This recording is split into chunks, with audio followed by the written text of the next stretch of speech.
Okay, today's rehab session is about trying to stretch out your chest and your pecs to get a bit more range through the front and improve like the mobility in the front of your chest to help you with posture or back pain or simply just shoulder mechanics. Now, many people ask me, what is the best chest stretch? So the one I give them is on the roller. Now there's some modifications in case you don't have a roller or you're too tight on the floor, that sort of thing, when you want to do it standing. But we'll start off with the roller because I think that's the best one, and I'll explain why.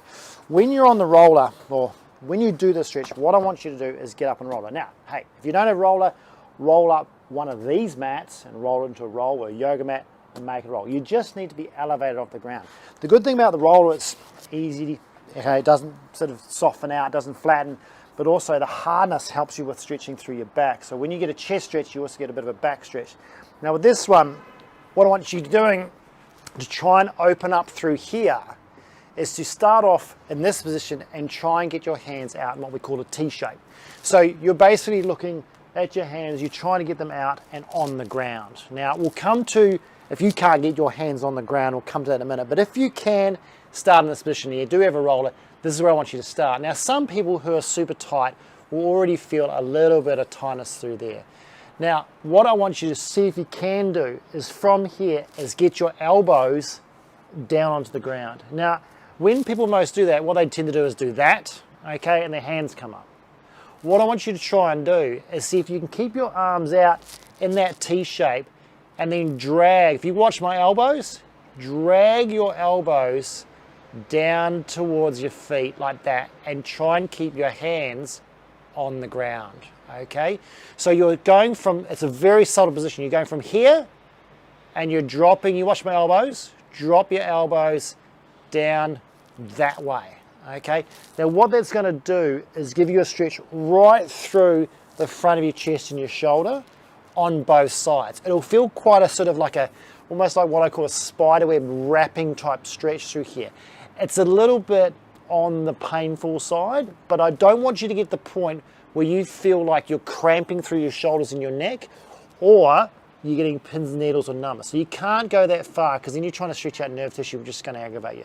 So don't go so far that you feel like a line of nerve pain or you're getting pins and needles, because that's just too much. You want to be aiming for a chest stretch in that position, and you're trying to keep your wrists on the ground. Don't let your wrists, you watch this, don't let your wrists do that, okay? And make sure the other two things is your head needs to be long. If you start sort of going in this position, you might start getting headaches. So long in the back neck, and if you watch my ribs, I don't want it flaring up like that, okay? So the other thing I need to do is add on a little bit of core and bring those ribs down. So I'm a bit more active here, not necessarily flattening my back, but just a little bit active there. So when I go into this stretch, I'm not doing that. I don't want to let my upper back arch off because that's sort of cheating. So you've got to try and be a bit more active here and then pull down into that position. Now some of you, and this is probably applying to the people who need chest stretching, will say that is far too much. That's just too full on. I can't even hold it, because to be honest, I want you holding this for about 5 minutes up to 10 minutes. So it's a long stretch. So it needs to be tolerable for that amount of time. If you can't even hold it for 30 seconds, get rid of the roller. You probably find if you're so tight, why don't you just start off on the floor and just get in that position. At least in this position, you can focus on neck position, you can focus on core position. Start off in your T, right?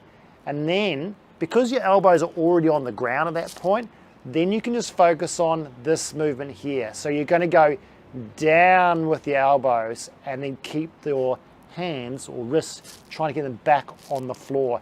So you're getting a bit of more of a stretch, in the same position. It's just not as brutal.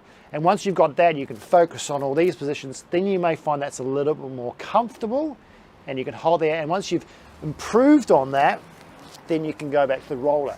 The main reason why I want you up on a roller is you've got a little bit more height. On the floor, you're only getting back, as far as your shoulder. On the roller, you're getting back further. So you're going to get more stretch range through the shoulder and stretch range through here. So it makes more sense to be up on the roller and you just get a better range there. But obviously if you don't have that or that's too much, just try on the floor. Now, if you're out and about and you can't get on the floor, maybe it's not appropriate, maybe you don't have enough room, that sort of thing, you can try standing up. And most people say, oh, can I just do a stretch in the doorway? Well, yes you can, but I want you to do it the same as you do on the floor. So come and check this out. So we'll pretend this is a doorway, right? So you can also do this in the gym. So you can do it if you've got some like pillars or a frame, like a rack system, that sort of stuff, you can put your hands there. So we'll pretend this is a doorway, okay, and this is the frame either side. So what you can do, instead of being like this and trying to stretch your pec out one side, I find it's very sort of jammy in the shoulder joint, and people always sort of trying to work out where to put their arm, okay, and only does one side at a time.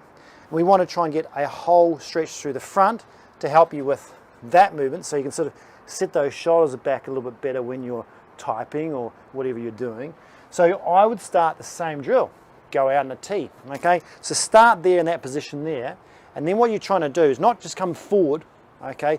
Go down into that W position first. So you've got to think, okay, don't flare my ribs out, don't arch my back, pull my ribs down, keep my neck in the right position, come into my W position, which you may find is a bit easier, and then you can come forward and bang, there's the stretch straight away. You just got to make sure that if you're tight here, okay, between your shoulder blades, that when you do that stretch, you don't go and make it really sore there, because sometimes it's just too much load. So just be careful how much load you put through this.